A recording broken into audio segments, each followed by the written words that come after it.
ओम शन्नो मित्र शं वरुण शन्नो भर्तु वरुणः शन्नो इंद्रो बृहस्पति शन्नो विष्णु रुक्म नमो ब्रह्मणे नमस्ते वायु त्वमेव प्रत्यक्षं ब्रह्मासि त्वमेव प्रत्यक्षं ब्रह्म वदिष्यामि ऋतं वदिष्यामि सत्यं वदिष्यामि तन्मावतु तद अवतारम अवतु माम अवतु वक्तारम। ओम शांति।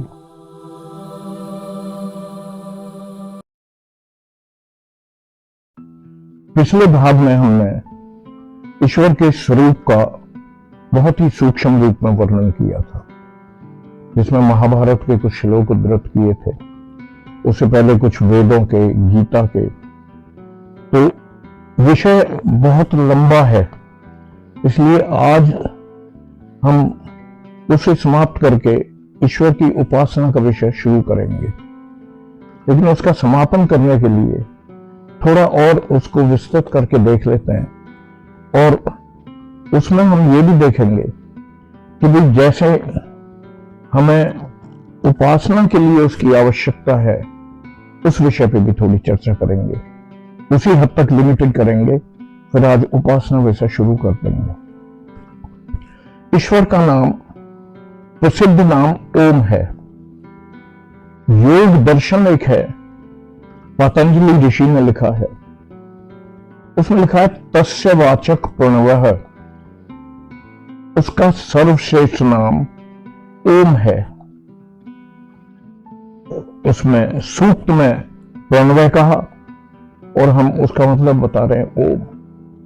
उस उपनिषदों में एक्सप्लेन किया है, अत खलु यह उद्गीत सह प्रणव, यह प्रणव स उद्गीत इति, असौ व आदित्य उद्गीत एष प्रणव ओम इति हेष स्वर्ण इति। जो उद्गीत है वो प्रणव है।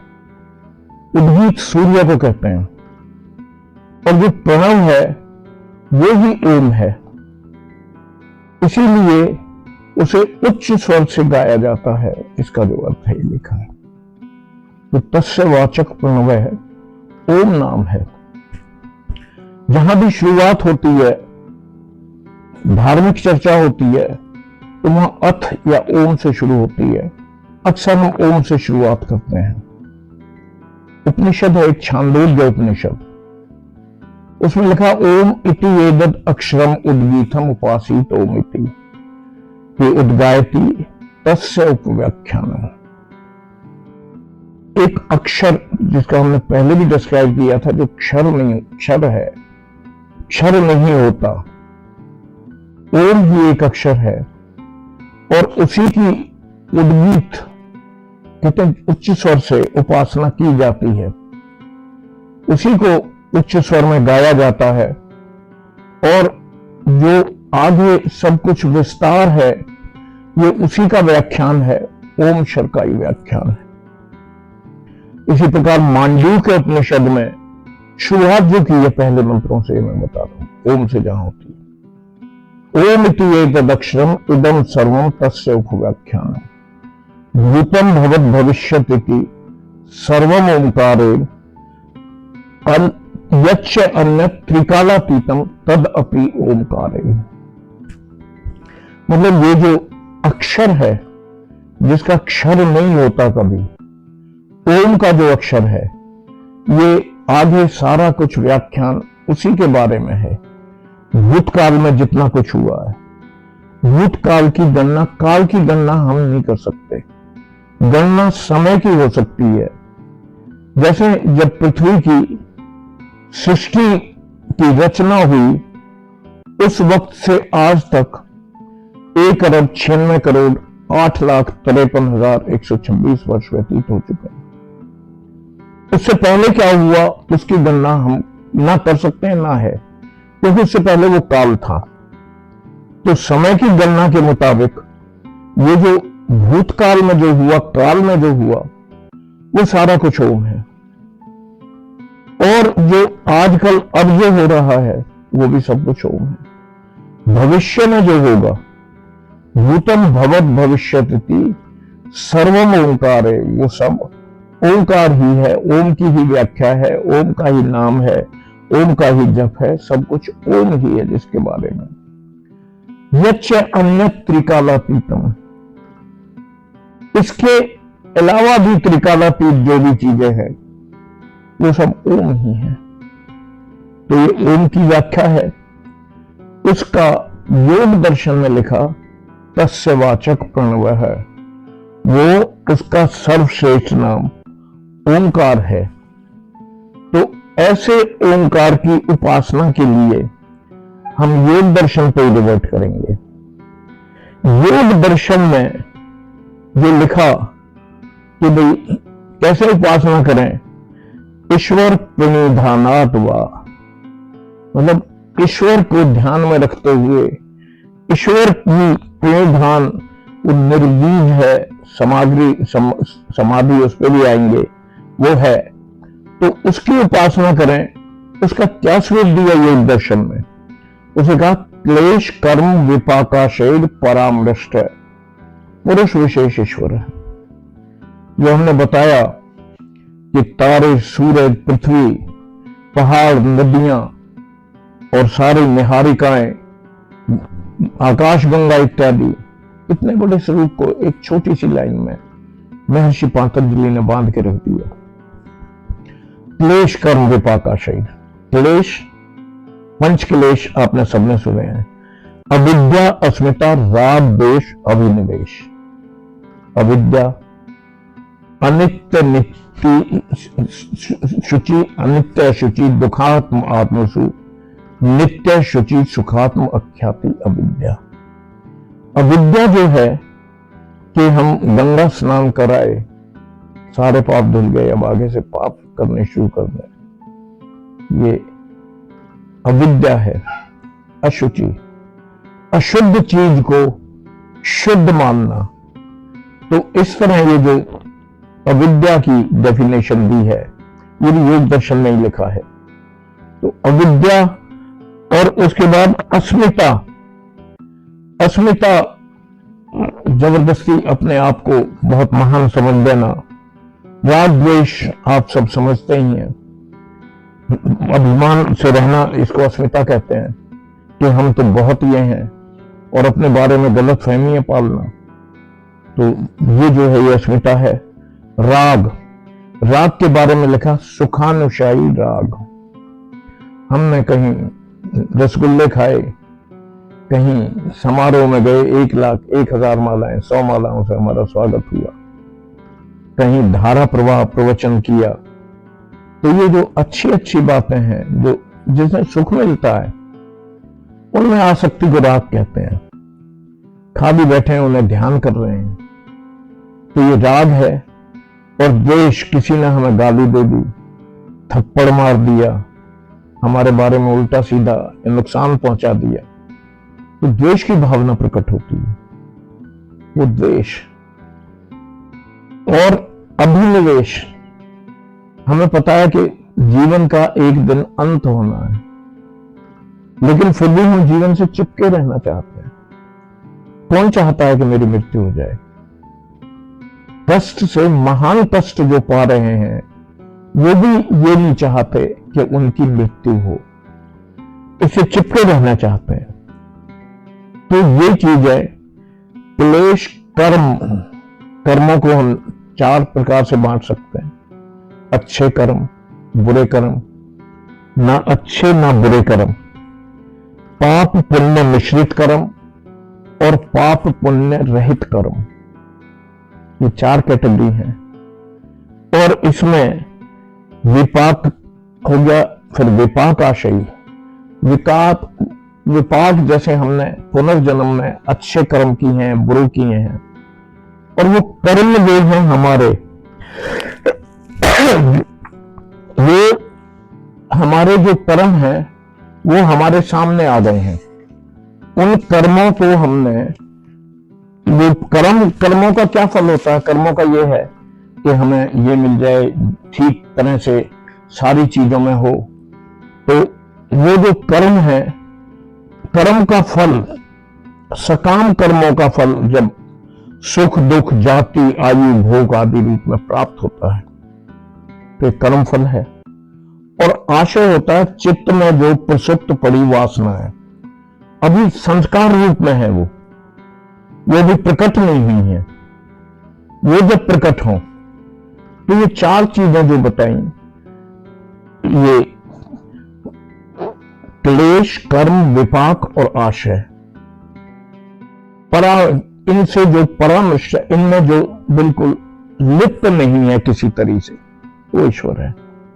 ईश्वर कोई काम नहीं करता कि मैं अच्छा करूं या बुरा करूं, कि भाई ये आदमी मेरी भक्ति कर रहा है तो इसे मैं 1,000 करोड़ रुपए दे दूं, जो नहीं कर रहा है उससे छीन लूं। ऐसे कर्म वो कोई नहीं करता। भक्ति क्यों करते हैं हम, उसके लिए भी आएंगे। और उसे कोई क्लेश नहीं होता क्योंकि कुछ किया ही नहीं उसने, उसे कोई दुख नहीं होता। विद्या का अनंत भंडार है, तो जो विद्या का अनंत भंडार है उसके साथ कैसे उसे अज्ञान होगा, तो वो अविद्या से तो लिप्त हो ही नहीं सकता किसी भी तरीके से। तो इन चारों चीजों से जो ऊपर है वो ईश्वर है।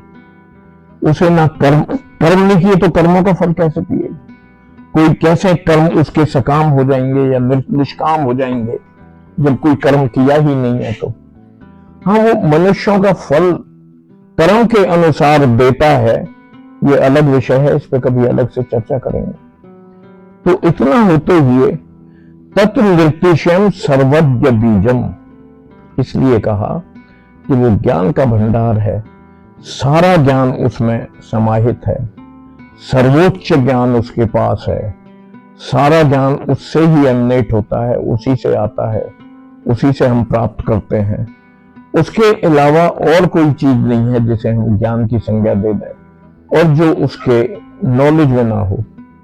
तो इसीलिए से स एष पूर्वे शाम अपनी गुरु काले नान अवच्छेदा, गुरुओं का भी गुरु बनाया। पूर्व काल में जो गुरु हुए हैं उनका भी गुरु है, जो सबका गुरु है। इस तरह का ईश्वर ये योग दर्शन में लिखा है, तो ये योग दर्शन से लिया हमने। अब जो विघ्न बाधाएं हैं इनका जो अभाव करना होता है, ततः प्रत्येक चेतना अधिगमो अपि अंतर्याभावश्च, तो ये जो है अंतरात्मा के स्वरूप का ज्ञान जब होता है, तो वो जब ज्ञान प्राप्त होता है तो अंतरात्मा के स्वरूप का हमें वो होता है कि भाई अब हमें ज्ञान प्राप्त हो रहा है, तो हम ईश्वर भक्ति की तरफ चलते हैं। तो तत्प्रतिषेधात्मक प्रत्यय अभ्यास है, और इन विघ्नों को दूर करने की और एक तत्व का अभ्यास करना चाहिए हमें। तो हम जब ये ज्ञान हो जाएगा तो एक तत्व का, ईश्वर का, एक का, उसी का अभ्यास करते हैं। तो ये जो है सारा योग दर्शन जो है हमारा, उसमें आप देखेंगे कि वो सारा ज्ञान का इतना भंडार है कि उसी से हम जान सकते हैं कि हमें कैसे उपासना करनी चाहिए। उसकी उपासना विधि जो उसमें दी हुई है, ये जो श्लोक हमने बताए किस तरह से करें, तो इस तरह के ईश्वर की उपासना करें जो हम, उसमें ऋषियों ने बताया है कि हम ध्यान एक जगह केंद्रित करें। सपोज एक छोटा सा तिल का टुकड़ा, ध्यान वहां उस पर केंद्रित करें। जब वहां परिपक्व हो जाए तो हम उसका आधा करें, फिर चौथाई करें, फिर कोई चीज रहे ही नहीं सामने, बस ध्यान एकाग्रता में ईश्वर के नाम से ही उसी पे केंद्रित हो। क्योंकि ईश्वर का तो कोई मूर्ति तो बना नहीं सकते, तिल को हमने इसलिए लिया कि ध्यान को एकाग्र करके और कम करते करते करते उस अवस्था में पहुंच जाए जहां ईश्वरी है, जिसे समाधि की अवस्था कहते हैं। योग दर्शन भी ये ही कहता है। योग जो हम करते हैं कि पैर ऊपर करो, सिर नीचे करो, ये तो योग का एक अंग है। अहिंसा सत्य अस्तेय अपरिग्रह यमा, ये यम नियम आसन प्राणायाम प्रत्याहार धारणा ध्यान, उसके बाद समाधि, ये 7 स्टेजों के बाद 8वीं समाधि की स्टेज आती है। इनको जानने के लिए यम नियम जानने में ही काफी टाइम लग जाता है। मैंने बताया अहिंसा सत्यस्ते। अहिंसा में आदमी जब परिपक्व हो जाए तो उसकी ये स्थिति हो जाती है कि उसके पास शेर आके बैठ गया तो वो भी अहिंसक हो जाएगा, वो किसी पे हिंसा नहीं करेगा। उसके सामने बकरी बैठी हो उसे नहीं खाएगा। तभी कहा अहिंसा प्रतिष्ठायाम तत्संग सत्य प्रतिष्ठायाम क्रिया फल आश्रित्यम।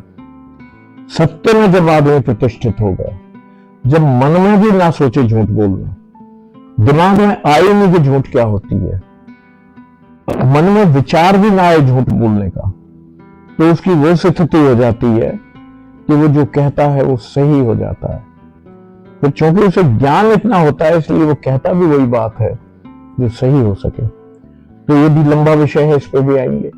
सूक्ष्म में बताया कि समाधि तक पहुंचना, कोई ये समाधि तक पहुंचना कह रहे हैं, कोई कहते हैं त्रिविध दुख तीनों को खत्म करना। छठ दर्शन में अक्सर ज्यादातर दर्शनों का ध्येय यही है कि किस तरह ईश्वर प्राप्ति हो।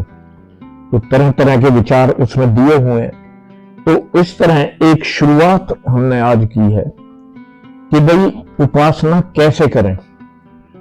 मंदिर की उपासना हम मूर्ति रखी है उसकी उपासना करेंगे तो जैसे मैंने पहले भी एक बार जिक्र किया था, मूर्ति तक ही सीमित रह जाएंगे।